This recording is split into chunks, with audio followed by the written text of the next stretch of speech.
L'école des parents. Chapitre 1. Papa et maman dorment encore. Allons, allons, debout papa, debout maman, c'est l'heure. Je tire le rideau de la chambre. La lumière du jour déferle un peu violemment, mais quand c'est l'heure, c'est l'heure. L'important, c'est de leur apprendre la discipline aux parents. Je fais ça pour leur bien. Ils me remercieront plus tard. Hein? Qu'est-ce que c'est qui se passe-t-il? L'heure de quoi? Bradafouille papa. Ces premiers mots du matin sont toujours un peu en désordre à papa. Ce qu'il lui faut pour retrouver l'usage de la parole, c'est une bonne douche. L'heure d'aller à l'école. Oh non, pas l'école, soupire maman en s'enfouissant la tête sous l'oreiller. Allez, hop, pas d'histoire.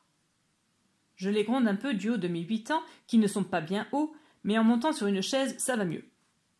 Je vous donne 2 minutes pour sortir du lit. Pendant ce temps-là, je prépare le petit déjeuner. Habillez-vous vite, on n'est pas en avance.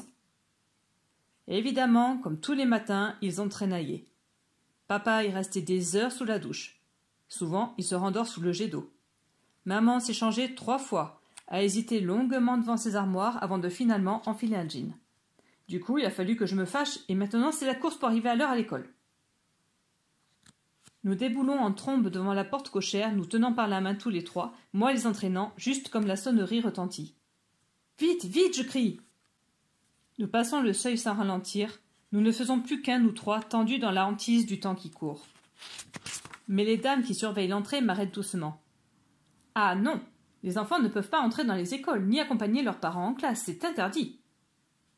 Alors nos mains se désunissent, mes parents me jettent un dernier regard, puis s'engagent sous la voûte sombre de l'entrée. À ce soir, travaillez bien, je leur lance. À ce soir, Gaëtan, ils me répondent, et leurs 2 voix se confondent.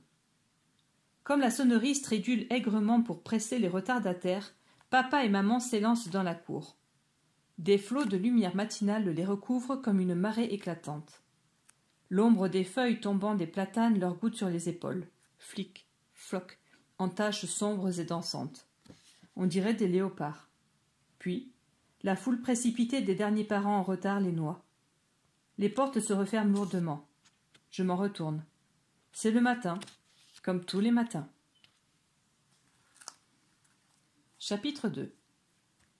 Mon école à moi est contiguë à celle où je viens de laisser papa et maman. Je passe par l'entrée des enfants.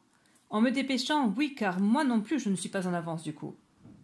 Ce matin, on fait plein de lectures et plein d'écritures, et on récite un poème de Jacques Prévert qui parle d'un bonhomme de neige qui fond en s'asseyant sur un poêle à charbon très chaud. Quelle idée!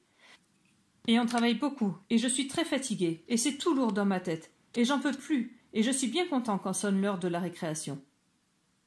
Avec Bader, on joue au foot, mais à 2, c'est pas marrant. C'est 11 qu'il faut être. Multiplié par 2 équipes, ça fait 22.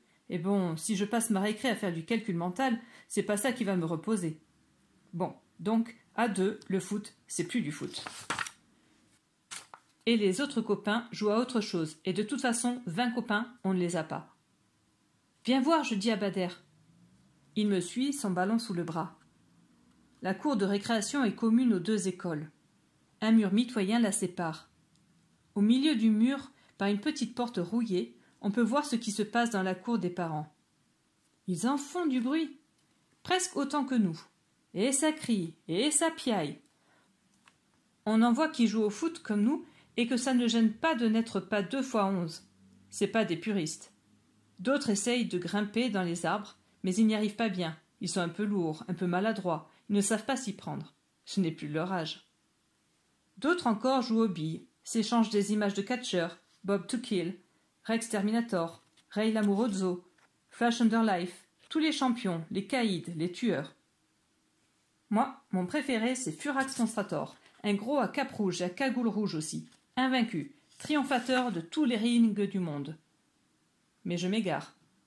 2 papas agités là-bas, qui se négociaient des figures de catcheurs justement, en viennent aux mains, sans raison apparente, se battent et s'agrippent le costume, et celui qui n'a pas de cravate essaye d'étrangler celui qui a une cravate avec sa cravate. Les mamans, leurs épouses, jettent les yeux au ciel, haussent les épaules, puis tentent de les séparer. Tous les autres hurlent et rigolent et courent partout, même les un peu vieux, tout rouges, tout essoufflés.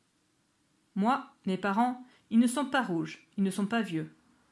Maman saute à la corde, et la corde tourne, tourne de plus en plus vite, et maman bondit et rebondit à l'unisson, de plus en plus haut, bang, bang, sans effort, comme elle est légère et vive. À chaque rebond, on croirait qu'elle va s'envoler et partir loin, là où le ciel est vraiment très bleu. Elle propose à papa d'essayer, mais papa dit que c'est un jeu de filles, et comme maman et la copine de maman se moquent un peu de lui et lui disent « Ouah, tu dis ça parce que tu ne sais pas. Qu'est-ce que tu peux être empoté et encombré de ton corps ?» Papa prend la corde et essaye de sauter. Mais même faire tourner la corde, il n'y arrive pas, et il s'en mêle les pieds. Il a l'air un peu idiot. Il rend la corde à maman tout énervé en disant « Tu vois, je te l'avais bien dit que c'était un jeu de filles. » On ne les entend pas, mais j'imagine bien tout ce qu'ils se disent. Je commence à les connaître. « Dis donc, je dis à Bader, tu les vois, toi, tes parents ?»« Oh oui, regarde, c'est les deux là-bas, qui sont dans l'arbre et qui ne savent plus comment descendre. »« Qu'est-ce que vous faites ?» demande une petite voix qui nous arrive dans le dos. Lila se faufile entre Bader et moi. « Pousse-toi un peu, toi, elle me dit. J'aimerais bien être sans gêne comme elle, mais moi, j'en ai de la gêne dans la vie. » Soudain, la cloche aigre sonne la fin de la récré. Tous les parents convergent, se mettent en rang et remontent dans les étages. Certains rentrent la tête, courbent le dos, le cœur lourd, mal résignés à la fin des enchantements, en grande nostalgie instantanée de cette récréation qui s'achève. Bousculé par Lila, je m'appuie contre la porte qui bâille doucement.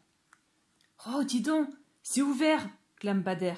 « Et si on allait un peu voir ce qu'ils y apprennent, nos parents, dans leur école ?» suggère Lila. « C'est bien des idées de filles, ça, je dis.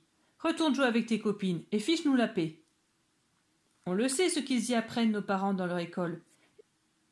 Ils y apprennent à retomber en enfance, soupire Bader. « Bon alors, vous venez ?» nargue Lila qui court déjà sous les platanes de l'école des parents. Pour savoir ce qu'apprennent les parents dans leur école, lis vite ce livre, L'école des parents, disponible dans la bibliothèque de la classe.